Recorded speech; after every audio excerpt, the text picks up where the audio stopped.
Il y a un déploiement des équipes mobiles sur le terrain afin d'assurer la coordination des activités. Il y a eu beaucoup de panique. C'était important d'assurer la coordination. Et une équipe mobile venant du ministère de la Santé publique a été déployée sur le terrain. Transmission à date de 987 alertes. Il y a eu mise en place d'un site internet afin de faciliter la coordination des activités et une distribution dès les premiers moments de 292 téléphones au personnel impliqué dans la surveillance épidémiologique au niveau du ministère de la Santé publique. Certes, il y a eu la mise en place des bases de données pour la gestion de l'information, parce que nous parlons de surveillance épidémiologique, et la participation à la mise en place d'un système d'alerte et de réponse. Des visites ont été réalisées au niveau des 10 départements, des visites à caractère d'évaluation formative. Il y a eu réalisation d'ateliers sur la validation des nouveaux cas. Il était important de pouvoir s'assurer que c'était vraiment des cas de choléra, parce qu'il y a des cas d'autres types, venant d'autres types de diarrhée. Il y a eu un suivi de la résistance du vibrio choléré aux antibiotiques, la coordination des activités de surveillance avec les partenaires et un mapping réalisé d'après l'évolution de l'épidémie telle qu'a été présentée par le docteur Donald François, production de rapports journaliers autour de midi et de 2 heures et profil hebdomadaire avec la publication des données épidémiologiques sur le site du MSPP, qui est le site de référence et qui nous donne des données actualisées sur l'évolution du choléra en Haïti. Axe 2. Ça concerne la promotion de la santé.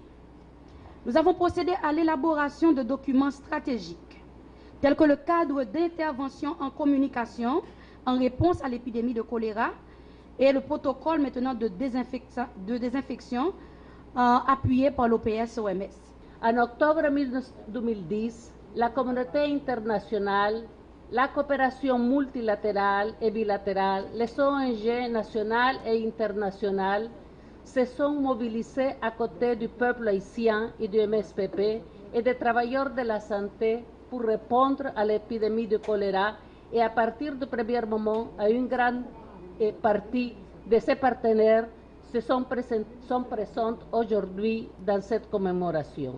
Le choléra en Haïti est un défi technique, organisationnel et humain, non seulement pour répondre à la maladie, mais aussi pour répondre aux émotions, aux peurs. C'est un défi de tous les secteurs de l'État et de la société. J'aimerais partager avec vous 10 constats qui confirment cet engagement de la communauté internationale. Le premier, quelle était la situation au moment de l'épidémie qui a débuté en 2010? Déjà, Dr Donald, la directeur générale, et maintenant l'intervention de Dr Magloire et le directeur de DEPA l'ont signalé. Nous allons nous arranger au niveau du ministère de la Santé publique pour continuer avec le groupe de réflexion sous le leadership du ministère de la Santé publique, incluant tous les partenaires, pour nous assurer que tous les projets rentrent dans le cadre d'une lutte qui serait une lutte visant à finir avec nos maux d'hygiène et de sanitation. Ceci est extrêmement important si nous voulons tous avoir un autre pays. Nous demandons à la population de continuer à respecter les bonnes pratiques d'hygiène, de continuer à utiliser des pastilles de chlore pour chloriner l'eau, parce que pour l'instant, si c'est ce qu'ils ont, c'est ce qu'ils doivent utiliser. Mais nous disons très clairement à cette population que le ministère de la Santé publique, dans son entièreté, pas au niveau central seulement, accompagné de ses partenaires et des agences d'appui, sont tout à fait convaincus.